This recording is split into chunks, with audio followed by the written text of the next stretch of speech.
At a lavish dinner in Paris, my husband's father, the millionaire CEO, mocked my small startup.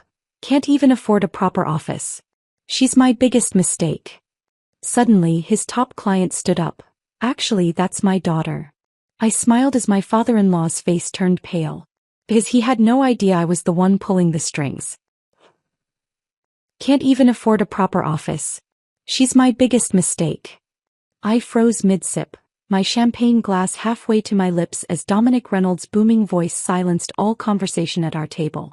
The lavish Parisian restaurant suddenly felt suffocating. Business partners, industry executives, and my husband Austin all turned to stare at me, some with pity, others with poorly concealed amusement.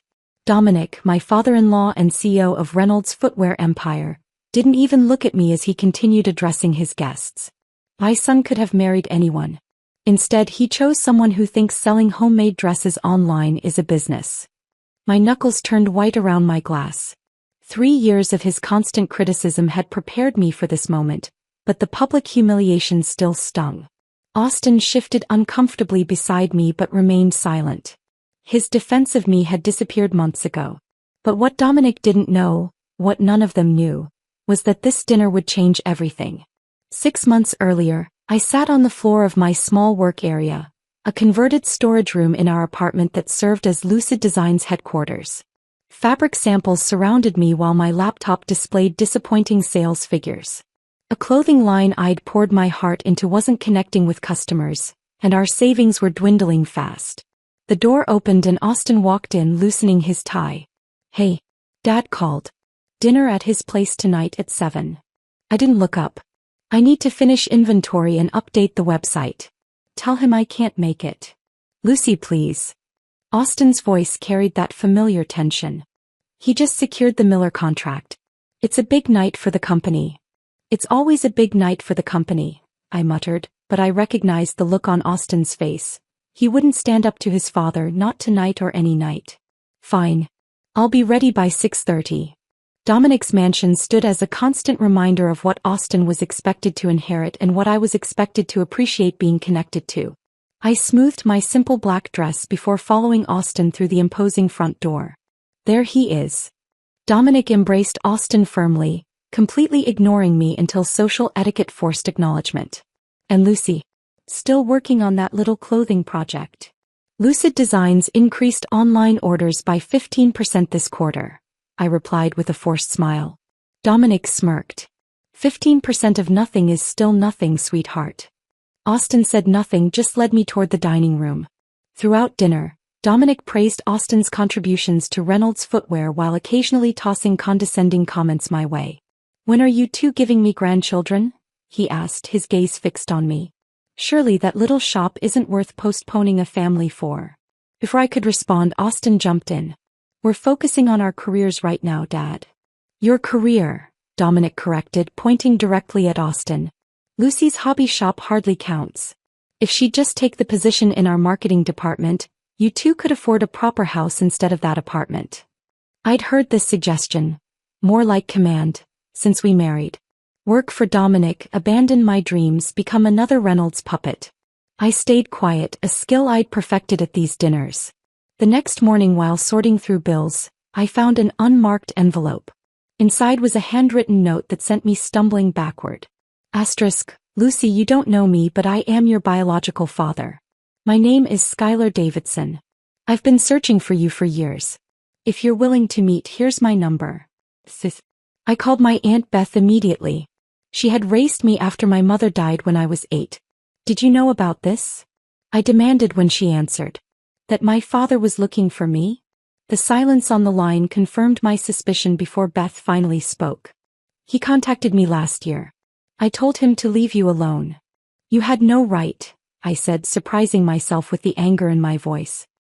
"He abandoned you and your mother when you were a baby," Beth replied defensively. "Now he wants back in your life? I was protecting you. Mom always said he couldn't handle responsibility. That he was a nobody." "Your mother was protecting you from feeling rejected," Beth said gently. "He wasn't a nobody. He chose his business ambitions over family. And apparently he succeeded beyond anyone's expectations." For 3 days I carried his number everywhere, taking it out, putting it away, arguing with myself. Austin thought meeting him was a bad idea. He abandoned you, Lucy. What could he possibly offer now? Answers, I replied simply. I have a right to those. The cafe I chose was quiet, tucked away from the busier parts of town. I arrived early, ordering coffee I couldn't drink as I watched the door. When a tall man with silver-streaked dark hair and startlingly familiar green eyes walked in, I knew immediately. Lucy. His voice was hesitant. We sat in awkward silence before he began his explanation. Skylar Davidson had left my mother believing he couldn't provide properly for us. He'd intended to build something substantial in return. Pride kept him working, ambition kept him focused, and eventually shame kept him away until it was too late. When I finally gathered the courage to come back, your mother had passed away and you were gone, he explained, genuine pain in his eyes. It took years to find you. Why now? I asked, unable to keep the edge from my voice. Because I learned the hard way that success means nothing without family, he said, his directness catching me off guard. I built a company worth millions and have no one to share it with. Over the following weeks we met regularly. I learned about Davidson Tech Solutions and how he'd built it from nothing. Each meeting felt less awkward than the last as we carefully constructed a fragile relationship. During our fourth meeting, he mentioned a partnership he was particularly proud of. It's with a footwear company looking to revolutionize their manufacturing technology. Reynolds, I believe. I nearly dropped my fork. Reynolds Footwear? Dominic Reynolds. Yes, that's him. Do you know him? The universe had a twisted sense of humor. He's my father-in-law. Skylar's expression shifted from surprise to concern. Your father-in-law? That's quite a coincidence. A cruel one, I admitted. He's been trying to destroy my confidence in my business since I married Austin. He thinks I'm beneath the Reynolds name. That doesn't align with the man I've met in business meetings, Skylar said carefully. That's because you're valuable to him, I replied. I'm just the stubborn daughter-in-law who won't fall in line. At our next lunch, Skylar mentioned casually, I've been reviewing the Reynolds contract more closely. His entire expansion plan depends on my technology and financing. Without this deal, his growth strategy completely falls apart. Something clicked in my mind, a possibility both frightening and thrilling. Lucy, Skylar said, watching my expression change, what are you thinking? I met his gaze directly. I'm thinking that after years of being powerless, I suddenly have access to the one thing Dominic Reynolds can't control. That afternoon, in a quiet corner of a forgettable diner, father and daughter began plotting. Not just revenge but justice. The systematic dismantling of Dominic Reynolds' empire piece by calculated piece. The chess game had begun and Dominic had no idea he wasn't the king he thought he was, but merely a pawn. The man I married was disappearing. I noticed it in small ways at first.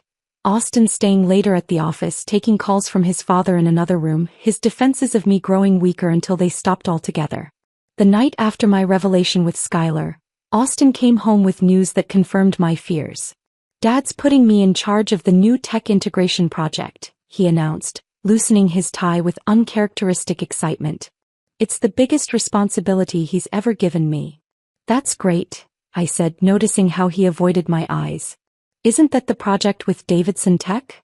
Austin nodded, pouring himself a whiskey. Dad says it'll define the future of Reynolds Footwear. If I handle it right, he might consider me for CEO next year. I watched him carefully. And what about us moving forward with buying our own place? We talked about getting out from under your father's shadow. His expression hardened slightly. Lucy, this is a once-in-a-lifetime opportunity. We need to put everything else on hold. Everything meaning my goals, I clarified. Not yours. That's not fair. Dad thinks. Dad thinks, I echoed. What do you think, Austin? When did you stop having your own opinions? The argument escalated quickly. Words were exchanged that couldn't be taken back. Austin slept in the guest room that night, and I realized with startling clarity that my husband had become a stranger. Dominic's perfect puppet. While Austin threw himself into work, I divided my time between keeping Lucid Designs afloat and researching Dominic's business empire. Under the guise of improving my entrepreneurial skills, I spent hours analyzing Reynolds Footwear's public financial reports, supply chain details and market strategies. Schuyler provided insights that weren't publicly available. Information only a major investor would know.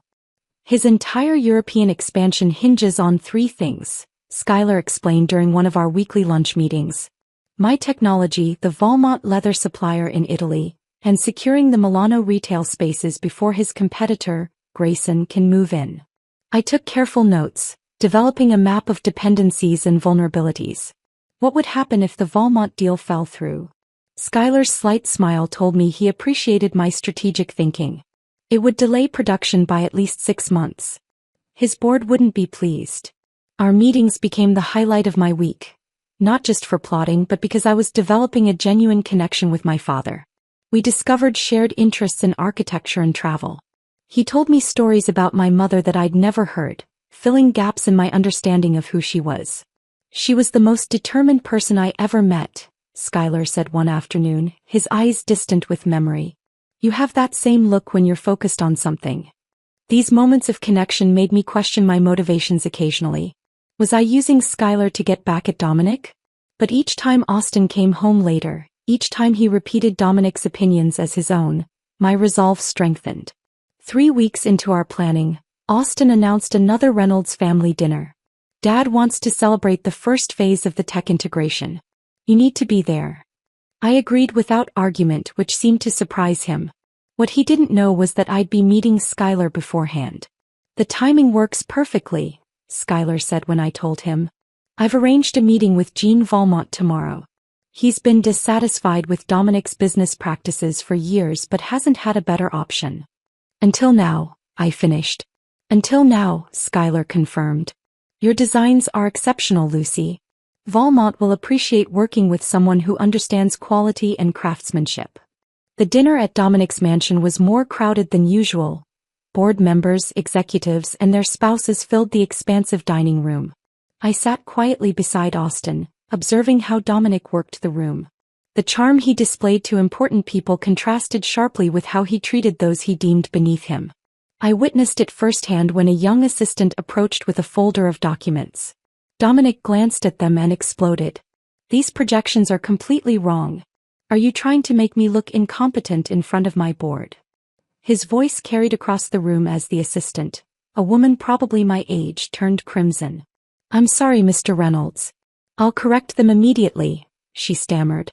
Don't bother, Dominic sneered. Austin, fix this mess. And find someone who knows basic math for next time. The young woman retreated, visibly fighting tears. Austin immediately took the folder and began reviewing the contents, not sparing a glance for the humiliated assistant. Later, I found her in the hallway still trying to compose herself. He does that to everyone, I said, offering her a tissue.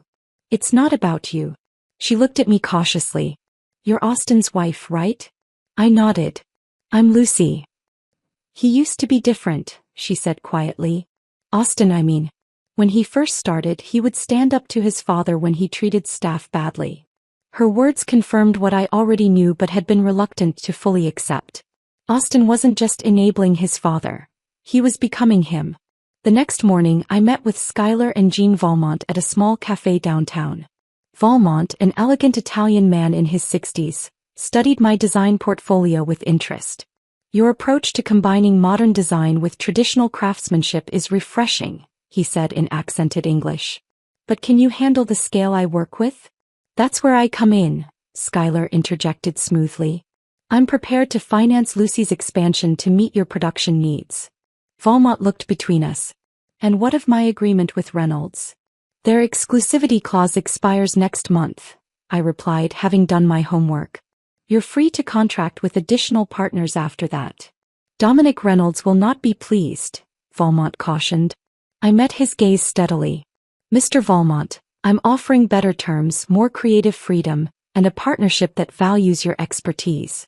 Can Dominic say the same? 2 hours later, I had secured my first major supplier.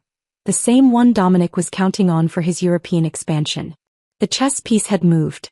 Within days, Valmont would inform Reynolds Footwear that they could fulfill their current order but would be reducing their commitment for the upcoming season. When I returned home, I found Austin frantically working on his laptop. What's wrong? I asked, hiding my satisfaction behind concern. Supply chain issues, he muttered without looking up. Dad's going to explode when he finds out. I placed a sympathetic hand on his shoulder. I'm sure you'll figure it out. And as I walked away, I felt the first thread of Dominic's carefully woven empire begin to unravel. Another order from Boutique Elise in Chicago? I stared at my laptop screen in disbelief. That's their third bulk purchase this month. My small team of 3, myself, Jenny from design school, and Rita who handled our finances, gathered around my desk in our new office space. Yes, an actual office, not a converted storage room. The exposed brick walls and industrial windows gave Lucid Designs the professional atmosphere I'd always envisioned. And look at these online metrics. Rita pointed to our analytics dashboard. Traffic up 213% since the Valmont announcement. The fashion industry had taken notice when Valmont Leathers, supplier to luxury brands worldwide, partnered with my little hobby business. What no one knew was that Skylar had anonymously invested enough capital for me to expand operations, hire staff, and secure this downtown location. The investment firm called again, Jenny mentioned casually. They want to schedule another meeting about possibly backing your fall collection. The investment firm was another of Skylar's strategic moves, a legitimate business entity that served as a front for his financial support. We maintained a strictly professional relationship in public, careful not to reveal our connection. Schedule it for Thursday afternoon, I replied, trying to contain my excitement. And let's finalize the Milano samples. If we're going to disrupt the European market, we need to be ready.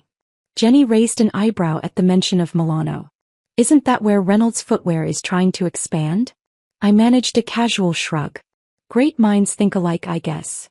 That evening, I arrived home to find Austin waiting for me, an increasingly rare occurrence. The tension in his posture was visible before he even spoke. Your company leased offices downtown? He held up a business magazine featuring a small piece on emerging local businesses. Lucid Designs was mentioned prominently. We needed the space, I replied, setting down my portfolio. With what money, Lucy? Last month you were working out of our apartment and barely making payroll. I'd prepared for this conversation.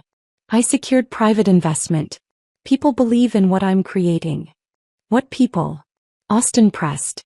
Dad says no serious investor would back a boutique operation like yours without seeing years of consistent growth. There it was again, Dad says. I bit back my instinctive retort and opted for a half-truth. Davidson Capital Management. They specialize in emerging designers. Austin's expression shifted from suspicion to confusion. Davidson? As in Skylar Davidson, Dad's tech partner. It's a large firm, I deflected. I doubt Mr. Davidson personally approves every investment. Austin paced our living room. This doesn't make sense. 6 months of struggling and suddenly you're expanding? Taking on Valmont as a supplier. His eyes narrowed. The same Valmont that just reduced their commitment to Dad's European production line? Business is unpredictable, I replied coolly. Something your father complains about constantly. He's been in a complete tailspin since Valmont pulled back, Austin admitted, running a hand through his hair. The board is questioning his expansion timeline. I feigned sympathy while savoring this first taste of justice. That must be difficult for him. The following week brought news of Dominic's first major public setback. The business press reported that Reynolds Footwear had lost exclusive rights to 3 prime retail locations in Milano, locations that had been verbally promised but never formally contracted. The spaces instead went to a consortium of emerging American designers. A group Skylar had quietly assembled with Lucid Designs as the anchor brand. Austin came home that night in a thunderous mood. Dad fired the entire Italian real estate team today, he reported, pouring himself a double whiskey. Said they were incompetent for losing those storefronts. I carefully arranged my expression. That seems harsh. Wasn't it just a verbal agreement? That's not how business works, Lucy, Austin snapped, sounding exactly like his father. When Dominic Reynolds is promised something, it happens. Or what? I challenged, my patience wearing thin. He throws a tantrum and fires innocent people? Austin stared at me, surprised by my directness. You don't understand the pressure he's under. The board is watching his every move since the Davidson deal was announced. And that justifies treating people like they're disposable? You're running a small business with 3 employees, Austin dismissed. Dad manages a global corporation with thousands of jobs at stake. The condescension in his voice broke something inside me. And that gives him the right to be cruel? To humiliate people? To crush anyone who doesn't fall in line with his plans, including his own son? Austin's jaw tightened. What's that supposed to mean? It means I miss my husband, I said quietly. The man who had his own dreams before Dominic drowned them out. The argument ended with Austin grabbing his keys and leaving. He didn't come home that night. Sunday dinner at the Reynolds mansion arrived with predictable tension. Dominic greeted Austin warmly but barely acknowledged my presence, until the topic of business came up. Milano was a temporary setback, Dominic assured everyone at the table. We're pursuing alternative locations that will serve us better in the long run. I heard a group of American designers secured those spaces, Dominic's wife Margaret mentioned innocently, including some local talent. Dominic waved dismissively. Amateur hour. They'll be bankrupt within a year. Real estate in the fashion district requires serious capital and connections. I took a sip of wine to hide my smile. Sometimes smaller operations can be more nimble, I commented. Less bureaucracy to slow down decisions. Dominic's gaze locked onto me. Is that business advice, Lucy? From your extensive experience running a successful company. The old Lucy would have shrunk under his scrutiny. But I wasn't that person anymore. Actually, yes, I replied evenly. Lucid Designs secured Valmont as a supplier last month. We're expanding into 3 new markets this quarter and just leased downtown offices. Small doesn't mean unsuccessful. A stunned silence fell over the table. Austin stared at me with a mix of shock and something like betrayal. Dominic's face darkened. Valmont, he repeated coldly. Interesting coincidence. Not really, I challenged, meeting his gaze. They were looking for design-focused partners who value craftsmanship over mass production. Our philosophies aligned. Dominic's smile didn't reach his eyes. Well, it seems Austin's little wife has business aspirations after all. I'm not just Austin's wife, I corrected him firmly. I'm a business owner making my own connections and building my own success. The satisfaction of standing up to Dominic was exhilarating, but short-lived. The drive home with Austin was filled with suffocating silence. Later that night, as Austin slept, I sat alone in our living room questioning everything. The chess pieces were moving perfectly, Dominic was facing setbacks, my business was growing, and I'd finally stood my ground. Yet the cost was becoming increasingly clear. My marriage was collapsing. The man I loved was becoming a stranger. And despite the righteousness of my cause, deception left a bitter taste. I called Skylar, needing to hear a voice that understood. Am I becoming just like him? I whispered when he answered. Manipulating people, keeping secrets, putting business above relationships? The difference, Skylar replied gently, is that Dominic never questions his methods. The fact that you're asking shows you're nothing like him. His words comforted me, but as I watched Austin toss restlessly in our bed, I wondered if justice was worth losing the life I'd once wanted so desperately. Morning light filtered through our bedroom curtains as I lay awake beside Austin, who had finally returned late the night before. The distance between us felt like miles despite the inches separating our bodies. My phone vibrated on the nightstand. Another message from Skylar about our next move. Before I could check it, Austin's phone rang. Dad. Austin sat up immediately, fully alert. Yes, I can talk. I pretended to be asleep as Austin moved to the living room. When he returned 30 minutes later, his expression was unreadable. Dad's hosting a major event in Paris next month, he announced. A celebration of the Davidson Tech partnership and the European expansion. He wants us both there. I blinked in surprise. Both of us? He specifically asked for me to come. He insisted, actually. Austin's tone was suspicious. Said it would look bad if I showed up without my wife. Especially since other executives are bringing their spouses.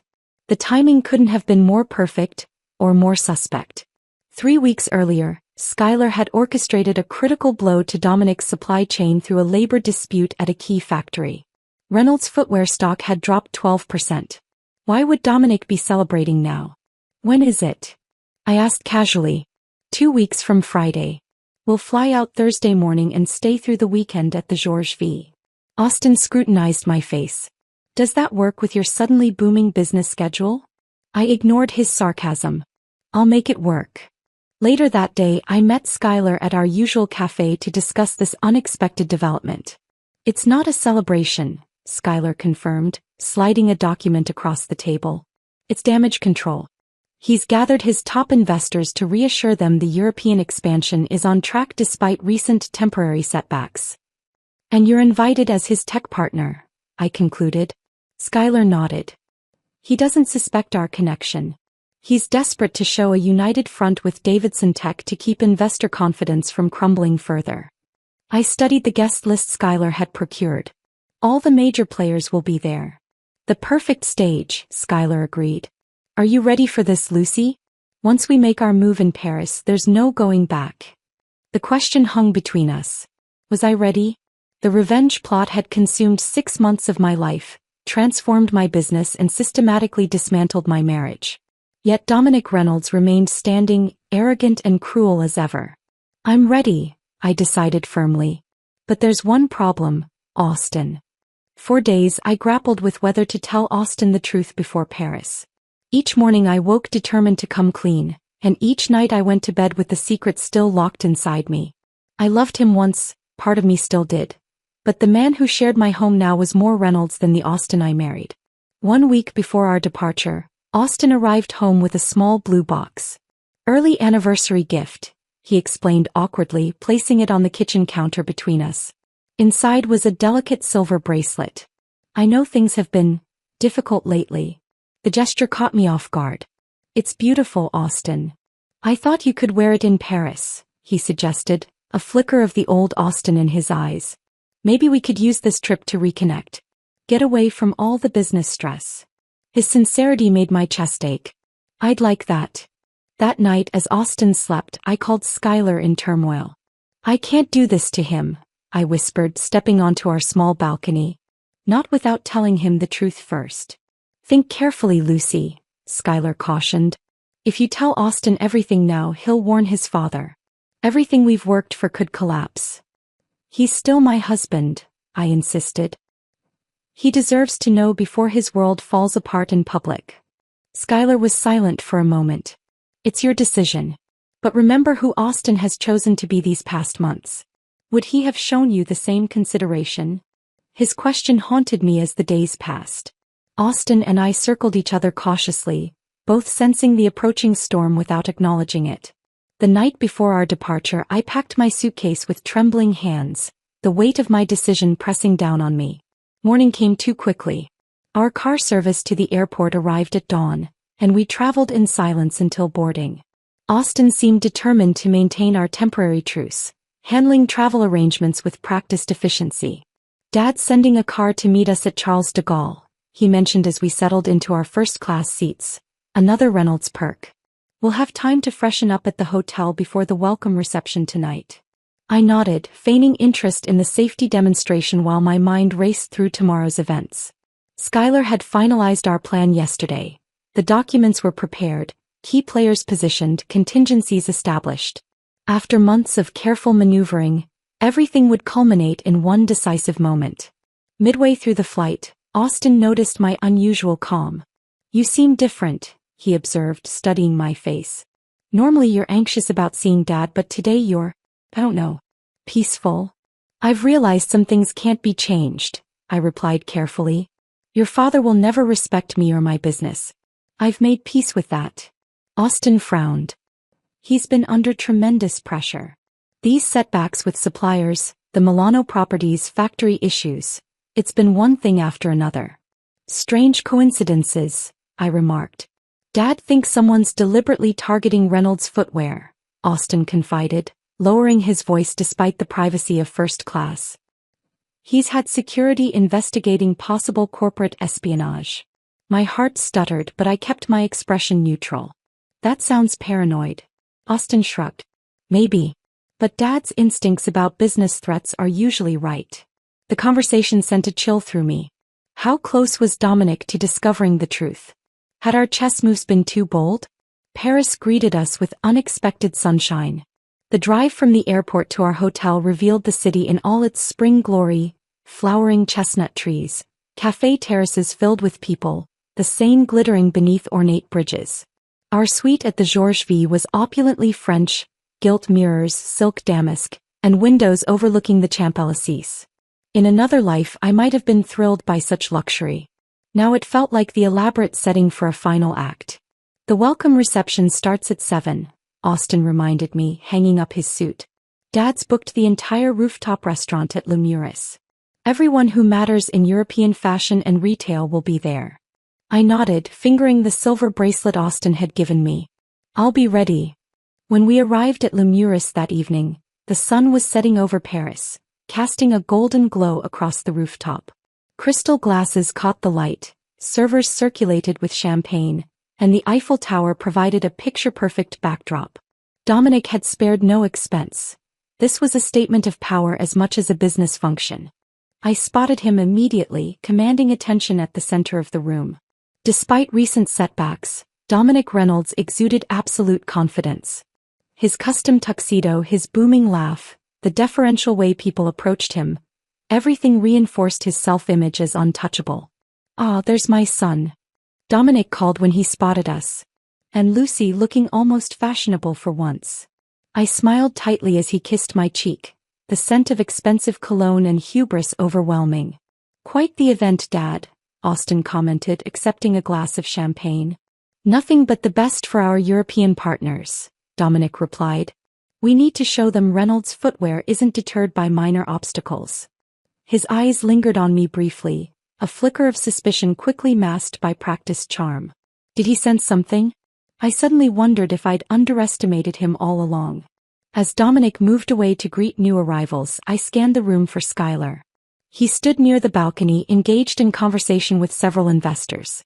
Our eyes met briefly, a silent confirmation that everything was in place. Tomorrow night at the formal dinner, the final piece would move. The chess game would end. And Dominic Reynolds wouldn't know what hit him. I slept fitfully in our luxury suite, waking before dawn to watch Paris come alive from our balcony. Today everything would change. I'd rehearsed this moment countless times in my mind, yet nothing could truly prepare me for what lay ahead.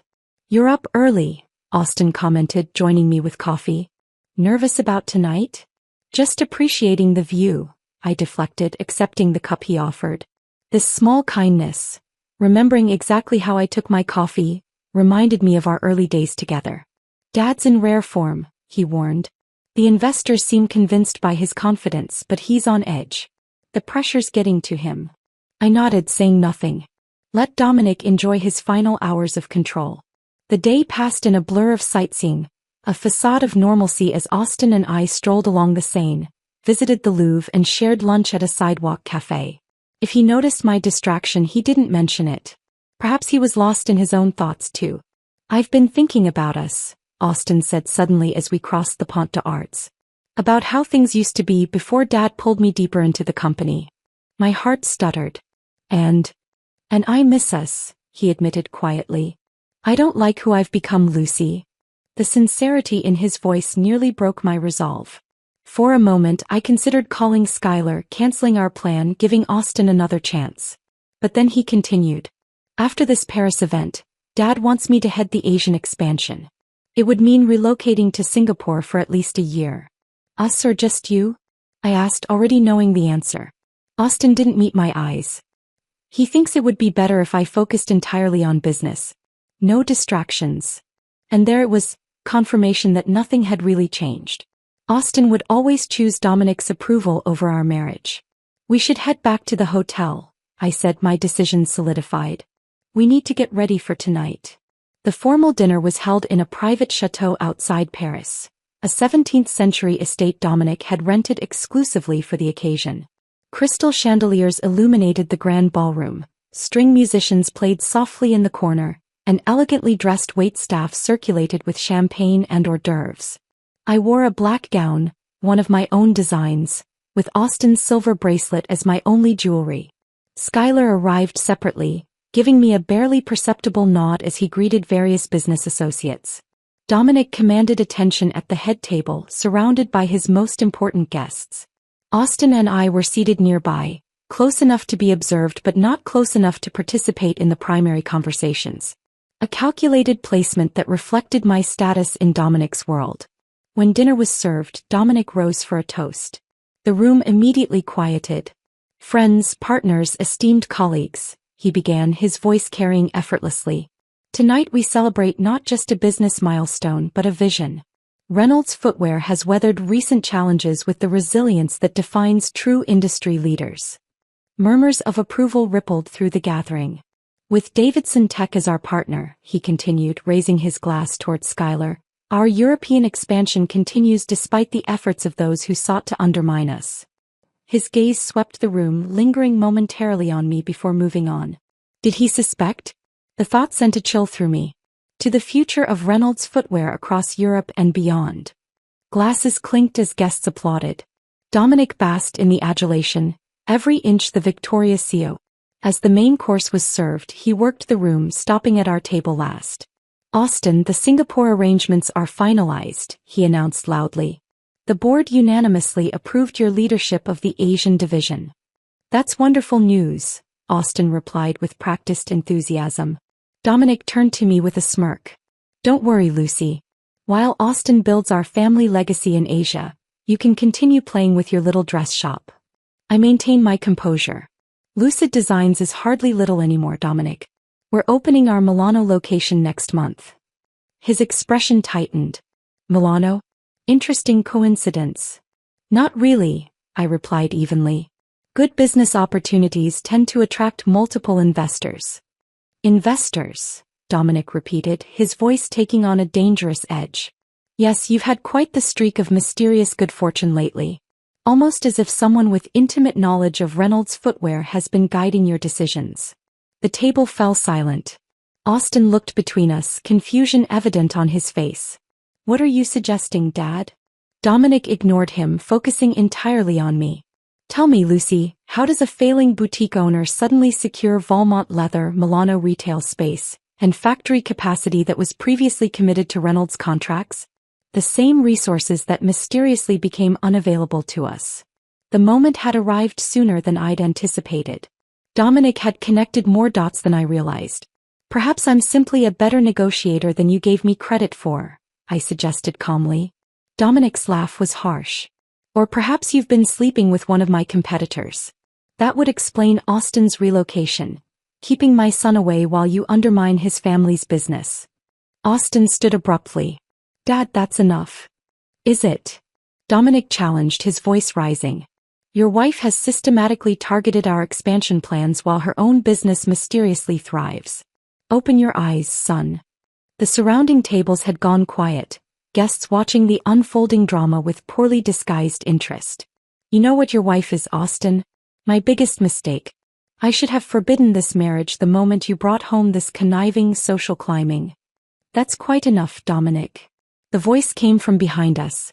Skylar Davidson stood there, his expression cold and controlled. "This is a private family matter, Skylar," Dominic said dismissively. "Business discussion can wait until tomorrow." "On the contrary," Skylar replied, moving to stand beside me. "This is very much my business." Dominic's eyes narrowed. "What are you talking about?" "Lucy isn't undermining your business through corporate espionage or infidelity," Skylar stated clearly. "She's doing it with my full knowledge and support." The room had gone completely silent, all pretense of privacy abandoned. "Actually," Skylar continued, placing a protective hand on my shoulder, "that's my daughter you're insulting." The words landed like a physical blow. Dominic staggered back a step, his face draining of color as he looked between us, suddenly seeing the resemblance that had been there all along. "Your daughter," Austin whispered, staring at me with dawning comprehension. "Yes," I confirmed, meeting his gaze steadily. "I only discovered it myself 6 months ago." Dominic recovered quickly, his shock transforming to calculation. "This changes nothing about our partnership, Skylar. Family sentimentality shouldn't interfere with business." "On the contrary," Skylar replied calmly. "I'm withdrawing all Davidson Tech support from Reynolds Footwear, effective immediately. The contracts, as you'll find in Section 16B, allow for termination under certain conditions." "This is absurd." Dominic sputtered, his composure cracking. You can't.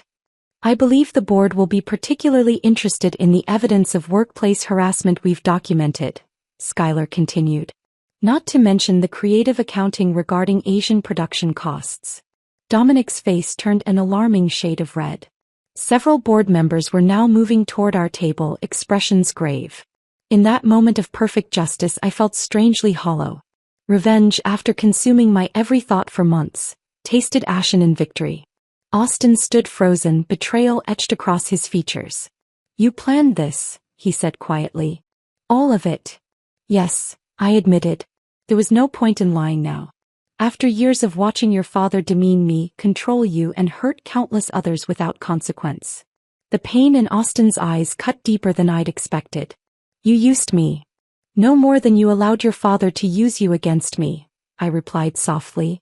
In the chaos that followed, Dominic being escorted out by board members, guests whispering furiously, photographers from the business press capturing the meltdown, Austin and I stood apart, the wreckage of our marriage laid bare between us.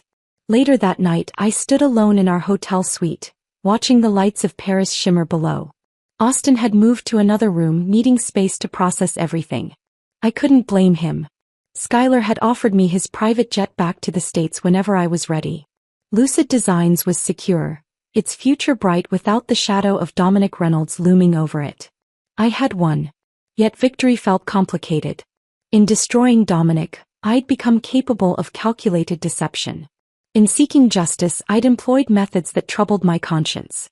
The line between righteous vengeance and simple revenge had blurred somewhere along the way. As dawn broke over Paris, I made peace with the contradictions. I couldn't undo my choices, but I could determine what came next. There would be no more chess games, no more secret manipulations.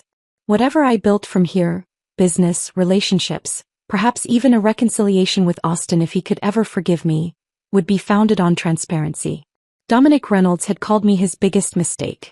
Perhaps in the end his biggest mistake was underestimating exactly whose daughter I was.